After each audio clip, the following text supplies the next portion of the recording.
Hello everyone, my name is Dion. I'm your Sin City medium. Listen, let's get into it. Today we're talking about co-creation. For some reason, every time we discuss co-creation, it's always in relation to manifestation. And we get it, right? Because manifestation, it's like your highest goal, your highest desire. You act upon that, right? We get over whatever fears or blockages are in our way, and we continue to work towards that desire, knowing that the universe will support us, right? And that's how that works. We are co-creating our highest desire with the universe. True, facts, right? But let's talk about co-creation in relation to those of you that are on your spiritual journey to awakening all of your psychic and clear abilities. In this way, you too are co-creating with the universe. Oftentimes I have clients say to me, well, I'm just not feeling tapped in. I'm just not getting it. I'm meditating and it's like they're not communicating with me. All I'm getting are these random images, they say, right? The reality of it is, in that moment where you're receiving these images as you're meditating or right before you go to sleep, the universe is sending you something. What about this? What about that, right? They send you a bow. You're like, oh, it's a random bow. I don't know what this means. This is where you tell your spirit team what that boat symbolizes for you, okay? So I told my client, now what if I sent you this big oak tree? What does that mean to you? For me, it means production, right? Creating something. When I asked her, she said, well, it means like, I would think magic, creation, like something coming from it, right? In both ways, that is similar. We're both thinking along the same lines. So what she did there is she would have been telling her spirit team, like, yes, when you show me a big oak tree like this, I know that you're talking about production of some sort, the creation of something, okay? So I then asked her, what about a color? What if I were to show you the color red? What does this mean to you? And she says, well, this is tricky because it can go either way. She says, yeah, I'm thinking, red can be anger or red could represent love, right? So she says, I'm going to say passion. Red represents passion to me. I'll go with that. And I said, well, there you go, baby, right? You just told your spirit team that when you show me the color red, this is what it means to me. So now if you are in, let's say, a reading with someone, right? And you're giving them a reading, say it's a career reading, right? And so it's in context to that. They show you the color red, you can say, yeah, I'm also seeing here that there's something about, your passion. There's something it feels like you're very passionate about. You're wanting to act on, you know what I mean? This thing, or I can see that you're very passionate about this path, right? It just adds more context. And so you have co-created with your spirit team a language of sorts, right? How they can further speak to you. You're showing them. So when you think, oh, I'm not tapped in, I'm not getting it, and you wake up that morning and you have these random images, I want you to either draw those images, so draw the boat, write down the word boat, and then below that I want you to sit with that and think, what does that represent for me when I see that image, right?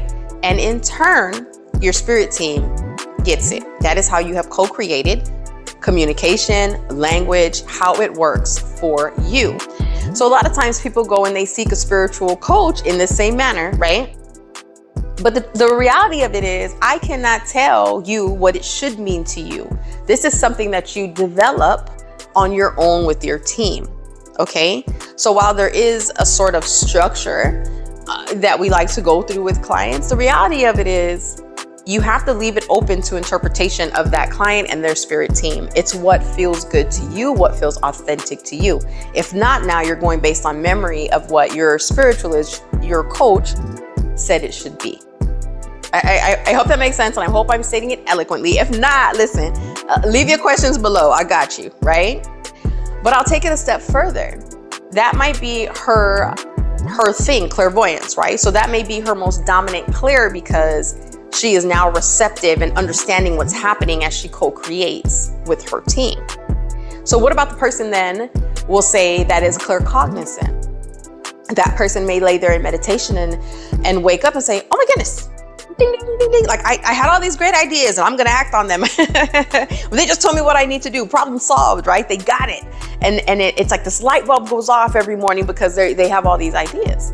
Well, the thing is, if you get these ideas and you act on them, amazing. You know why? Because you have just told them that is the form in which you are most receptive to communicating with them. So now they know, like, oh, I just gotta drop it in his or her head, and they'll run with it, right? They're most receptive. So claircognizance then, which be your most dominant clair, is how that works.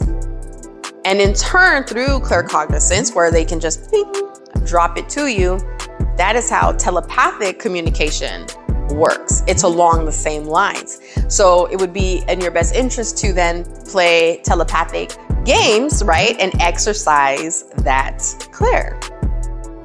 In turn, when we start utilizing our clairs and we're acting on, you know, our clairaudience, and we're trying to listen deeper, maybe you're wanting to strengthen that, right? This is you being more conscious of what you hear, so that you can, you know, raise the strength of your clairaudience. This is very tiring, okay? A lot of people think, oh, like, girl, you just sit there and do readings all day, like, because it comes so natural, and, you know, I'm acting crazy while I'm doing my readings, being myself, right?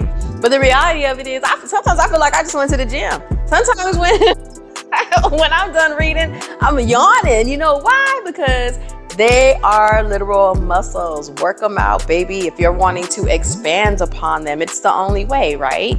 Just like you want them fat glutes, and you in the gym and you on that machine. Listen, if you want all those receptors to be pinging, all these clairs to be firing, you need to consciously be working on them, right? And in turn, you're letting your team know, give it to me, all of it, right? So when we're doing our readings, like, yeah, we're getting the messages, we're feeling the things, we're seeing the things. It's all happening at once. So give yourself grace, okay?